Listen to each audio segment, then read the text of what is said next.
Obrigado, Izzy Cidade. Boa noite, bom descanso, excelente final de semana para você. Para você que está em casa, excelente noite. Fique com a gente aqui no Jornal da Cidade para ficar atualizado sobre todas as principais notícias do estado do Ceará. A gente começa com esse caso de uma jovem lá do Cariri, vítima de violência doméstica, que decidiu romper o silêncio para alertar outras mulheres a tentar se proteger. Ela procurou a polícia para denunciar as agressões físicas e psicológicas que havia sofrido do namorado. Mas como não houve flagrante, esse homem continua solto. O relacionamento de 9 meses entre Júnior e Fernanda sempre foi marcado por idas e vindas. Na última discussão do casal, a jovem de 26 anos foi agredida pelo então namorado. Já se passaram 2 semanas do ocorrido e desde então Fernanda está na casa dos pais em Petrolina, Pernambuco. As fotos do dia mostram os machucados em várias partes do corpo. Hoje, as marcas físicas já não estão visíveis, mas as psicológicas ainda não cicatrizaram. Como todo e qualquer relacionamento, no início são flores, então eu não enxerguei logo de cara que ia ser um relacionamento abusivo, porque eu estava movida pelo sentimento de paixão, a vontade também de dar certo o relacionamento, então eu não percebi os primeiros sinais que ele deu de que seria essa pessoa agressiva, né? Na verdade, o namoro deles foi um namoro que foi marcado por idas e vindas, né? E, inclusive, na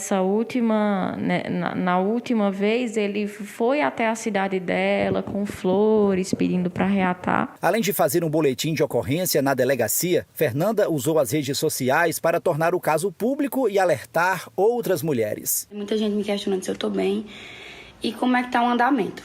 Então, no domingo, eu registrei o boletim de ocorrência, solicitei as medidas protetivas e fiz o exame de corpo de delito. Com isso, desde quando eu tornei isso público, muitas mulheres vieram relatar que sofrem ou que já sofreram agressões do marido, do namorado. Eu fui ameaçada de morte caso fizesse o boletim de ocorrência. Aqui na delegacia de Barbalha, Júnior Barreto foi indiciado por lesão corporal no âmbito de violência doméstica familiar. Como não havia flagrante, ele responde pelo crime em liberdade, por ter residência fixa, bons antecedentes e não apresentar riscos. Diante dessa situação, nós abrimos devido procedimentos, ouvimos a vítima e começamos a ouvir as pessoas envolvidas nesse caso. Essa questão do flagrante, é bom que se deixe claro que no próprio domingo, onde a vítima teria ido à delegacia de Juazeiro, ela foi lá e registrou a ocorrência. Se por um acaso o delegado tivesse entendido que existia algum flagrante ainda, ele teria comunicado. Mas no entendimento dele, ele entendeu que não, tanto é que fez o boletim de ocorrência apenas e pediu para ser encaminhado no dia seguinte, na segunda-feira, para a delegacia de Barbalha. A advogada de Fernanda questiona o motivo da polícia não ter pedido a prisão do suspeito. Eu já vi prisões preventivas por muito pouco. Eu não entendo o porquê que não é o caso, porque que o delegado não vê como um caso de prisão preventiva. Porque, inclusive, foi juntado no inquérito mensagens anteriores que ele tinha ameaçado ela de morte. Já o advogado de Júnior afirma que houve uma briga entre o casal motivada por ciúmes e que ocorreram agressões mútuas. Segundo Jerry Cruz, Fernanda apresentou versões diferentes nos 2 depoimentos dados à polícia. Nós, da defesa, dizemos que somos contra a qualquer tipo de agressão ou violência doméstica contra a mulher ou contra qualquer pessoa que seja. Nos autos, há muitas contradições, quais estão sendo estudadas pela defesa. Inclusive, quando a vítima, a senhora Fernanda, foi reinquirida, agora no dia 31, ela se retratou de 4 situações narradas no primeiro depoimento dela, em que não retrata a realidade. Então, a defesa está trabalhando em cima disso. Houve, de fato, uma briga de namorados, uma briga de casal em que houveram agressões mútuas. Estamos deixando o inquérito mais maduro possível, com provas, prints, conversas, que, de certa forma, em algum momento, conseguem mostrar que algumas testemunhas, as quais o agressor levou, faltaram com a verdade. Depois que nossa equipe voltou a buscar respostas para o caso de agressão na cidade de Barbalha e encontrou o suspeito em liberdade, a Polícia Civil finalmente concluiu o inquérito e decidiu indiciar Júnior Barreto por lesão corporal. Veja agora outros destaques da edição de hoje.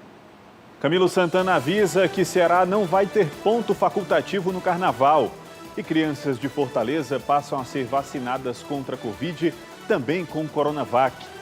O engavetamento com 10 carros que parou o trânsito da BR-116 hoje de manhã. E a prisão da mulher suspeita de esquartejar o ex-namorado por não aceitar o fim do relacionamento. O Jornal da Cidade está no ar.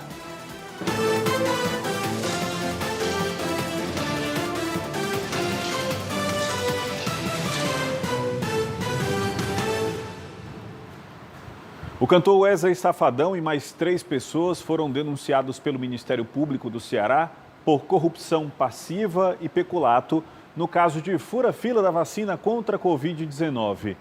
Uma delas é a servidora que aplicou as doses, não é isso, Ricardo Lima? Boa noite para você.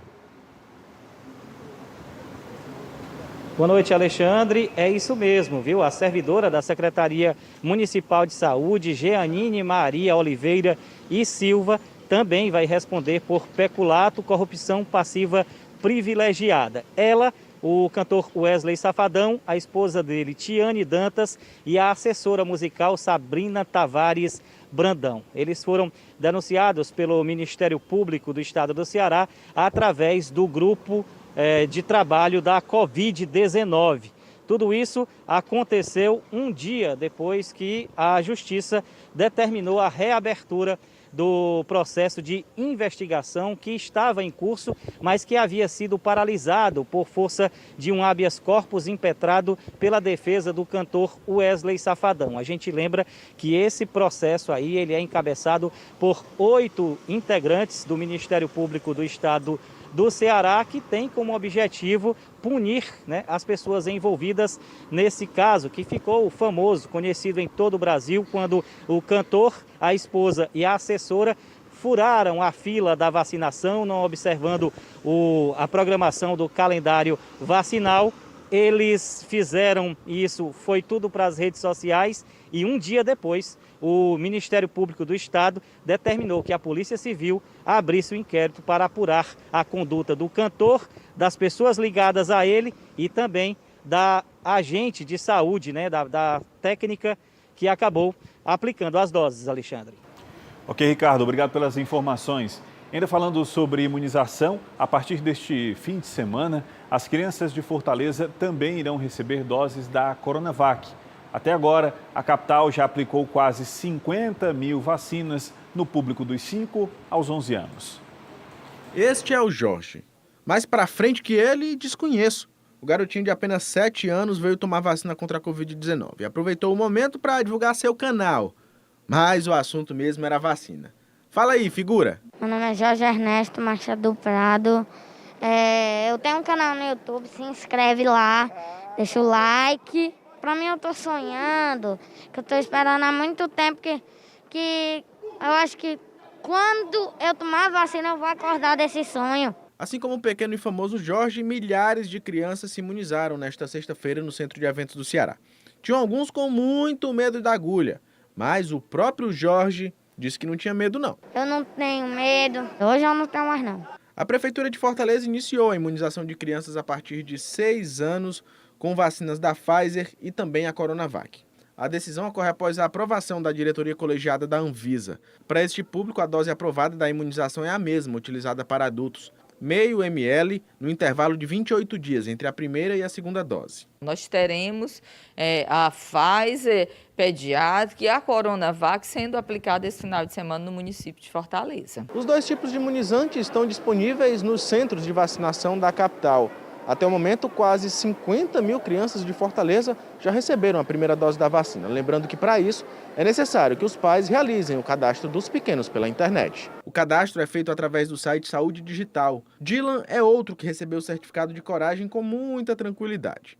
Ao contrário de muitos, ele nem teve medo da agulha. Tem um dia que eu peguei uma picadinha de abelha e não doeu. E aí a mesma picadinha de abelha então não vai doer, né? Aham. E por que é importante a vacina? Pra usar máscara. Pra não usar mais máscara? Aham. E se proteger do coronavírus. Tá aí, muito bem para eles dois, viu? E esses números, que da Covid-19, que vem crescendo aqui no estado do Ceará, principalmente ao longo do mês de janeiro, onde foram registrados números assustadores, muitas pessoas infectadas com a doença, motivaram o governo do estado a bater o martelo e anunciar que, mais uma vez, não vai ter carnaval no Ceará. Não haverá ponto facultativo nos órgãos públicos e escolas, comércios, serviços e indústrias serão orientados a funcionar normalmente. A decisão foi anunciada hoje à tarde nas redes sociais. De acordo com a postagem, os eventos seguem com público restrito a 250 pessoas em ambientes fechados e 500 em ambientes abertos, sempre seguindo os protocolos sanitários e exigência do passaporte da vacina. Para congressos, seminários e outros eventos corporativos não festivos, a capacidade fica ampliada para 1.500 pessoas em espaços fechados e 3.000 em ambientes abertos. Para evitar aglomerações, a fiscalização deverá ser ampliada durante o carnaval. Bem, dados confirmam que os casos de Covid-19 entraram em estabilidade, o que não significa que devemos relaxar as medidas de proteção. A variante Ômicron continua sendo responsável pelos índices de contaminação e foi responsável pelo aumento de casos no último mês de janeiro. Antônio José aproveitou a passagem pelo centro da cidade para fazer o teste da Covid-19. Está dando essa pandemia, né? E como agravou agora a Ômicron, aí o que é que acontece? Você tem que se precaver. Como? Você fazendo o teste para ver se está infectado ou não. Na família de Maria, ela e o sobrinho testaram positivo e após uma semana voltaram ao centro de testagem para saber se já podem voltar às atividades. Ele sim, eu a segunda vez. A gente tinha feito quarta-feira, o resultado saiu sexta, aí disse que é 7 dias para fazer de novo, a gente veio hoje de novo. A dupla entrou para as estatísticas que apresentam números alarmantes. Os dados mais recentes do IntegraSUS apontam janeiro como o mês de maior número de casos confirmados de Covid-19 no Ceará desde o início da pandemia, em março de 2020, com 181.602 episódios confirmados da doença. A procura pelo diagnóstico também cresceu bastante no mês de janeiro. Só aqui no centro de testagem do Hotel Excelsior, na Praça do Ferreira, que antes realizava 200 testes, passou a disponibilizar 300 exames por dia. E essa marca quase sempre é atingida. Segundo a secretária executiva de Vigilância e Regulação em Saúde, Ricriste Gonçalves, o surgimento da variante Ômicron é a principal razão para o aumento de casos. A gente teve a introdução de uma nova variante, do SARS-CoV-2, que é o vírus que causa a Covid-19, que é a variante Ômicron. Que ela tem uma alta capacidade aí, inclusive de escape vacinal, que a gente chama, que na verdade, mesmo as pessoas estando vacinadas, elas podem sim adoecer. A maior parte das internações é de pacientes vacinados, mas eles também são maioria em recuperação. O número de positivados ainda é crescente e não é possível prever quando será o pico de Covid-19 em 2022. A gente ainda está num patamar que ainda é considerado um pouco elevado. Então, são sinais de melhora do cenário, mas que não é motivo aí para a gente descuidar. Ao contrário, a gente precisa continuar as medidas de prevenção para evitar possivelmente que haja um repique, um retorno desse aumento de casos. E falando ainda de saúde, hoje, dia 4 de fevereiro, é Dia Mundial de Combate ao Câncer. E o JC faz o alerta do diagnóstico precoce. Quanto mais cedo o paciente reparar nos sinais que o corpo dá e procurar ajuda, mais fácil será combater a doença. Há menos de um ano, a notícia de que estava com câncer de mama abalou a Kelly. Foi a minha primeira mamografia, porque eu completei 41 anos de idade. Então, eu fiz a mamografia e na ultrassom já foi detectada uma região suspeita. Mas como eu tinha feito a mamografia, ia ser encaminhado para que os médicos laudassem o exame. E assim aconteceu e veio o diagnóstico de uma suspeita de um câncer de mama, um câncer invasivo. Ela enfrentou o tratamento com garra e tentou se manter sempre ativa. Hoje, a Kelly está curada do câncer e se considera transformada pela experiência. É uma notícia difícil, principalmente no meu caso, que não tinha histórico familiar, sempre fiz meus exames, nunca houve nenhum tipo de suspeita, mas procurando me manter tranquila por conta das minhas filhas, meus pais, né, meus irmãos, meu esposo, porque é um reflexo do que eu demonstraria, do que eu sentiria, eles também iriam passar junto comigo. O Instituto Nacional do Câncer estima que neste ano surjam no Brasil cerca de 625 mil novos casos de câncer. Especialistas apontam a importância do diagnóstico precoce, que aumenta as chances de cura dos pacientes. Esse médico oncologista explica que os tipos de câncer mais frequentes são os de próstata, mama, pulmão, estômago e intestino. Fazer exames preventivos ajuda no diagnóstico precoce da doença. Reforçando, se o diagnóstico é precoce, a chance de cura é muitíssimo alta, se aproximando de 100% em muitas das doenças. Apesar de o câncer poder atingir qualquer pessoa, existem alguns fatores de risco. Tem vários fatores de risco bem estabelecidos, alguns que nós dizemos intrínsecos ou próprios do ser humano, como questões hereditárias, questões genéticas, questões hormonais. Uma pessoa que tem muitos casos na família vai estar naturalmente mais predisposta a ter um câncer. E agora a gente vai falar de modernidade. Você sabia que inteligência artificial não é coisa de filme, de ficção científica? Ela está presente em muita coisa que fazemos no nosso dia a dia.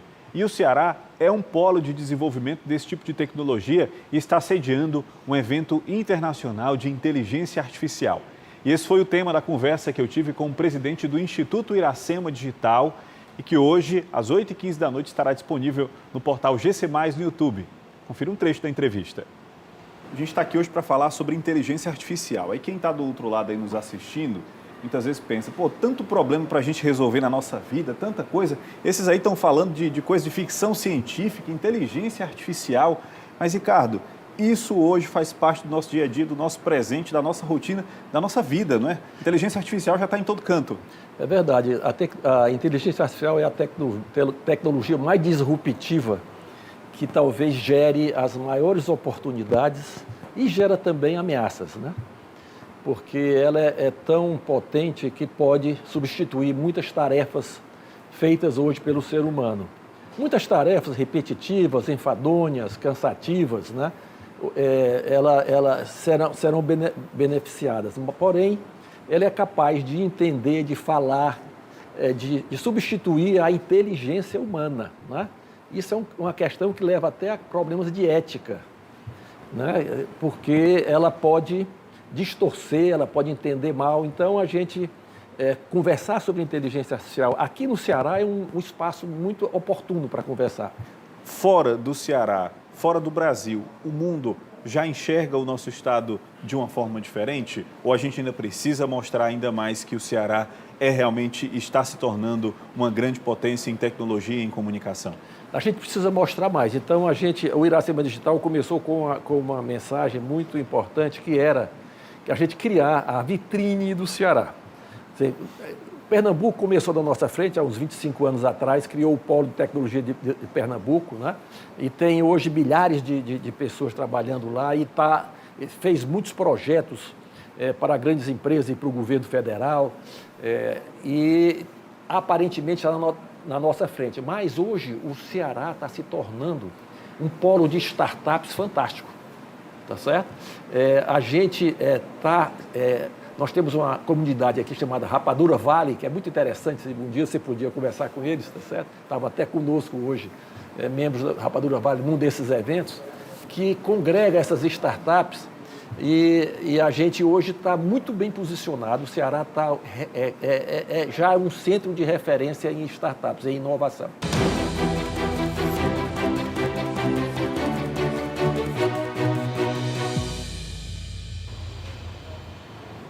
O assunto agora é esporte. Amanhã, às 5h45 da tarde, Fortaleza e Ceará entram em campo juntos pela primeira vez este ano na Copa do Nordeste. E o Gomes Farias vai chegar agora para desejar sorte às duas equipes. É a coluna Camisa 8 que está no ar.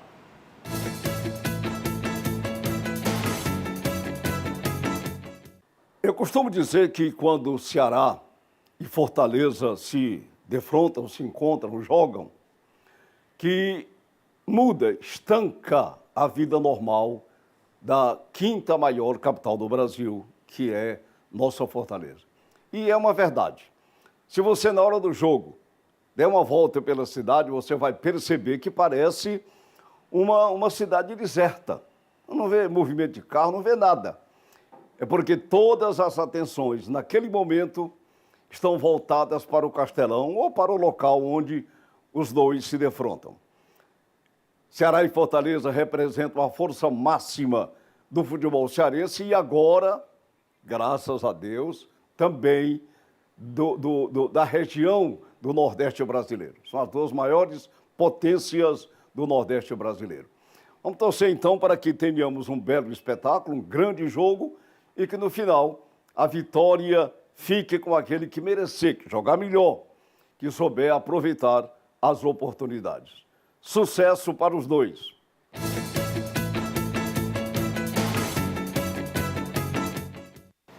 Daqui a pouco a gente fala sobre a prisão do dono de um time de futebol infantil no interior aqui do Ceará, suspeito de pedofilia. E já no próximo bloco, o engavetamento de 10 carros na BR-116 hoje cedo. Estava chovendo e o trânsito ficou caótico na região.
Dez carros batidos de uma só vez. Dá para acreditar no tamanho desse estrago?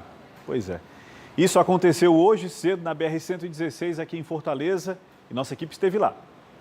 1, 2, 3, 4, 5, 6, 7, 8, 9, 10 carros engavetados em plenas 7h30 da manhã de uma sexta-feira chuvosa na capital. O trânsito ficou congestionado na rodovia, como mostra a repórter Ana Flávia Bezerra. BR-116, quilômetro 11. Aqui, o engavetamento de pelo menos 10 veículos. Segundo os motoristas, no momento do acidente, chovia bastante e não deu para fazer nada. A gente vê aqui um engavetamento, um carro atrás do outro. Os motoristas envolvidos no acidente, que chamou a atenção de quem passava pelo trecho e viralizou nas redes sociais, disseram que a visibilidade estava ruim devido à chuva e foi impossível frear a tempo. A gente está conversando entre si e aí cada motorista vai pagar o prejuízo do veículo da frente. De acordo com a Polícia Rodoviária Federal do Ceará, os condutores foram orientados a fazer a retirada dos veículos para liberar a pista. E a fiscalização foi reforçada nos rios e reservatórios do Ceará nesse período que é conhecido como época da piracema, período de desova de muitas espécies de peixes. As ações de fiscalização serão intensificadas durante 3 meses. É nesta época do ano que inúmeras espécies nativas de peixes realizam a desova em locais onde os alevinos têm maior chance de sobrevivência. Na capital e região metropolitana, os policiais militares se dividem em 2 equipes, que navegam pelos rios, açudes e lagoas. Acompanhamos o trabalho no Rio Ceará, no limite entre Fortaleza e Caucaia. Antes de embarcar, colocamos equipamentos de proteção. A área é famosa pelo trabalho de pescadores. Capitã Thalita é comandante da 1ª Companhia do Batalhão de Policiamento Ambiental do Estado e ressalta a importância de ações preventivas como essa. Na piracema, ela é um período mais restrito, onde realmente só é permitido a pesca artesanal com a linha e o anzol. Então, qualquer forma que não seja essa, no período da piracema, é proibido. Além de Fortaleza, o estado conta ainda com outras 2 companhias do Batalhão de Policiamento Ambiental, em Sobral e Juazeiro do Norte. Nessas áreas também acontece o patrulhamento em rios, lagoas e açudes, justamente para garantir a reprodução de várias espécies de peixes. O período da piracema segue até o próximo dia 30 de abril. As regras proíbem ainda instrumentos de malha nas bacias hidrográficas dos rios Acaraú, Banabuiú, Curu, Jaguaribe, Poti e Salgado, além de águas de rios e reservatórios das bacias metropolitanas e do litoral. Nós já estamos distantes, cerca de 2 quilômetros da foz do Rio Ceará. Estamos indo rio adentro. E aqui a fiscalização não visa apenas coibir a prática da pesca irregular. Os agentes de segurança visam também coibir outras práticas criminosas, como o tráfico de drogas. Nas margens do rio e na mata, os policiais já identificaram, inclusive, acampamentos montados por bandidos para a venda de entorpecentes. Já foi feita ações que culminou com a apreensão de droga, arma, foram encontrados acampamentos clandestinos utilizados para a comercialização da droga. E agora, gente, o cearense quer saber, o turista ainda mais. Vai chover ou vai fazer sol nesse fim de semana aqui no estado? Ricardo Lima, nosso garoto do tempo, responda essa pergunta para a gente. É chuva ou é sol nesse fim de semana? Opa, Alexandre. Segundo a Fundação Cearense de Meteorologia e Recursos Hídricos, pode acontecer as 2 coisas, principalmente a de chuva, viu? Existe a possibilidade de precipitações em praticamente todas as regiões do estado. A previsão é de céu variando entre parcialmente nublado, poucas nuvens, com algumas precipitações de forma isolada. A certeza mesmo é que na faixa litorânea vai dar chuva sim, Alexandre. Além da faixa litorânea, o maciço de Baturité e lá na minha região da Serra da Ibiapaba. Isso no sábado. No domingo, as condições ficam mais reduzidas no que diz respeito às chuvas, ficando somente restrita a essas áreas que nós citamos anteriormente, a faixa litorânea, maciço de Baturité e a Serra da Ibiapaba. As demais regiões ficam como está agora, com essa pequena possibilidade de chuva ou quase nenhuma. Em geral, essas chuvas estão previstas pela FUNSEMI e deverão ocorrer em virtude das áreas de instabilidade, bem como das razões de efeito dos locais, da questão de altitude, né, na região da serra, que ajuda a derreter as nuvens e provocar essas chuvas que devem acontecer, o relevo, né, e também a umidade, Alexandre. Tá ok então, Ricardo. Obrigado pelas informações. E em instantes, a prisão do dono de um time infantil de futebol em Russas, suspeito de pedofilia. E mais, o caso da mulher que teria esquartejado o ex-namorado por não aceitar o fim do relacionamento.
O dono de um time infantil de futebol foi preso na cidade de Russas, no Vale do Jaguaribe, com materiais pornográficos de crianças e adolescentes.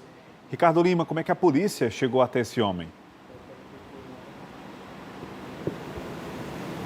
Oi, Alexandre. A polícia chegou depois de investigações da Operação Inocentem, que é da Polícia Civil lá do Distrito Federal, que investiga casos de pedofilia. Esse homem, para responder a sua pergunta, ele mantinha em casa imagens pornográficas envolvendo pedofilia infantil e tinha relações com um homem preso no ano passado, no finalzinho do ano passado, lá em Teresina, no Piauí, que também agia dessa mesma forma. E aqui no Ceará, em Russas, a 171 quilômetros aqui de Fortaleza, ele tinha um time de futebol. Ele dizia que era presidente do time e dentro da casa dele havia uma movimentação intensa de crianças que jogavam no time, que queriam uma oportunidade nesse time, com uma promessa de irem jogar profissionalmente em outros estados, e aí os pais acabavam dando a essas crianças essa liberdade para frequentar a casa desse homem. E agora ele vai ser investigado, não só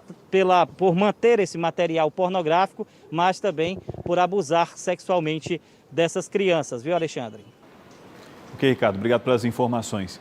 E em Itapipoca, no litoral oeste do estado, policiais apreenderam durante uma operação 14 armas de fogo, munição, dinheiro e 139 embalagens com maconha. No total, foram apreendidas 14 armas de diversos calibres, centenas de munições e aproximadamente 90 quilos de maconha, além de prisões. A operação do Batalhão Especializado de Policiamento no Interior, BEP, teve início nas primeiras horas desta sexta-feira.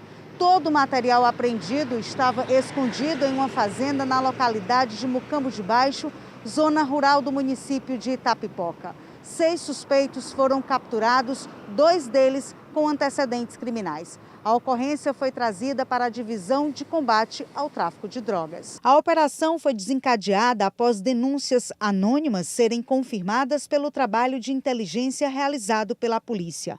20 homens participaram desta ofensiva. Foram apreendidos cerca de 90 quilos de maconha, armas. Nós não podemos ainda afirmar se fazem parte ou não de alguma organização criminosa, o que vai ser deliberado no decorrer das investigações. O que a gente pode dizer é que existem 2 pessoas que já possuem antecedentes criminais, tanto por homicídio, como por porte, posse de arma, por tráfico de droga, formação de quadrilha. Então, desses 6, do total de 6, 2 já respondem criminalmente. Ainda de acordo com o comandante do choque, não houve resistência por parte dos suspeitos que estão sendo investigados por envolvimento com facções criminosas e tráfico de drogas. O planejamento foi muito bem realizado. Ele previa uma situação de um grupo realmente numeroso, como foi constatado lá no local. Então já houve, dentro do planejamento da operação, a quantidade suficiente de policiais, o que impossibilitou qualquer reação à ação policial. Atenção nessa história. Aqui na capital, uma mulher foi presa suspeita de esquartejar o ex-namorado. Segundo a polícia, essa mulher não se conformava com o fim do relacionamento e contratou outro ex-namorado para cometer esse crime. O corte no supercílio foi apenas uma das agressões sofridas pelo zelador Francisco Maírton Maciel da Silva, de 31 anos. Ele estava desaparecido desde o final de novembro. Descobrimos uma parte da vida pregressa dele, que ele tinha tido um relacionamento, 5 anos com uma mulher. Quando terminou, meados do ano passado, ela não aceitou e a partir de então começaram a ter diversas desavenças. A família do desaparecido procurou também o 5º Distrito Policial, porque moravam muito perto. Os colegas continuaram a investigação. Quando o corpo foi feito, o pedaço do corpo foi encontrado, foi feito o exame de DNA e foi descoberto que era exatamente o Francisco Maírton. Conseguiram mais elementos, mais indícios que demonstraram a participação da Clemilda e de um antigo companheiro dela. A vítima foi casado com Cremilda Ferreira da Silva, de 56 anos, por 5 anos. As ameaças à vítima começaram ainda no ano passado, quando o relacionamento do casal terminou. A mulher não aceitava o fim e, através de mensagens de áudio, dizia que ia matar o ex-companheiro e a atual namorada dele. Antigamente eu queria o teu fim, agora eu não quero mais o teu fim não, eu quero ver o sangue dela. E se eu estivesse perto dela na hora aí, eu ainda ia beber o sangue dela, assim, para tu ver. Como eu sou tão ruim, tu nunca soube quanto era ruim, mas tu vai saber, quando ela cair, tu vai dizer que infeliz, pequena, que eu pensei que não tinha onde cair morta, mas chegou o ponto de fazer um negócio desse. Em uma segunda mensagem, ela afirma que uma pessoa já tem fotos do casal. Vocês são tão otários que vocês botam foto no WhatsApp. Enquanto eu tinha foto dela, que eu estava só na dúvida que era ela que estava mesmo chamegando contigo, eu revelei a foto dela do mesmo jeito que eu revelei a tua. A polícia acredita que essa pessoa é José Ayrton da Silva, que foi contratado para praticar o crime. Através de conversa com familiares e tudo mais, nós chegamos a uns áudios de que ela teria mandado cerca de 20, 30 dias antes, ameaçando de dar fim na vida dele. De início ela negou qualquer tipo de envolvimento. Quando a gente confrontou ela com os áudios, aí ela assumiu que realmente teria o intuito de dar fim à vida do Maírton, que teria entrado em contato com a pessoa, mas de última hora desistiu. Isso nós já tínhamos localizado o Ayrton, o suspeito de ser o executor, e ele já estava vindo também para a delegacia. Nós o ouvimos também e ele logo de cara já abriu o jogo, que realmente teria sido procurado pela Cremilda, que ela teria oferecido a quantia de R$ 1.500 para que ele desse fim ao Maírton, e a outra parte do pagamento seria a motocicleta da vítima. Ao final da investigação, os 2 suspeitos podem responder pelos crimes de perseguição, homicídio qualificado e ocultação de cadáver. O JC termina aqui. Excelente final de semana para você. Até segunda.